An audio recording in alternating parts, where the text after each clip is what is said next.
২০০২ সালে ময়মনসিংহ সফর করেন বিএনপি চেয়ারম্যান তারেক রহমান। প্রায় ২২ বছর পর আবারও ময়মনসিংহের মাটিতে পা রাখবেন তিনি। আগামীকাল স্থানীয় সার্কিট হাউস মাঠে ভাষণ দেবেন জনসভায়। তারেক রহমানের আগমন ঘিরে উৎসবমুখর গোটা জেলা। তৈরি হচ্ছে মঞ্চ। লাখো মানুষের সমাগমের প্রত্যাশা জেলা বিএনপির। ময়মনসিংহ সার্কিট হাউস মাঠ। মঙ্গলবার দুপুরে এই মাঠের জনসভায় বক্তব্য রাখবেন বিএনপি চেয়ারম্যান তারেক রহমান।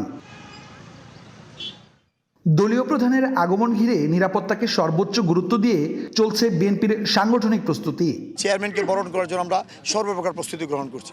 আমরা চাচ্ছি সার্কিট হাউসে ঐতিহাসিক একটি জনসভা করা, যেটা বিগত সময়ে সকল রেকর্ড ভঙ্গ হবে। যে কোনো কর্মসূচিকে বাস্তবায়ন করার জন্য আমাদের সর্বোচ্চ ত্যাগ দিয়ে, সর্বোচ্চ শ্রম দিয়ে আমরা সেই সফলতা বয়ে আনবো ইনশাল্লাহ। স্মরণকালের সবচেয়ে বড় জনসমাগমের লক্ষ্য জেলা বিএনপির।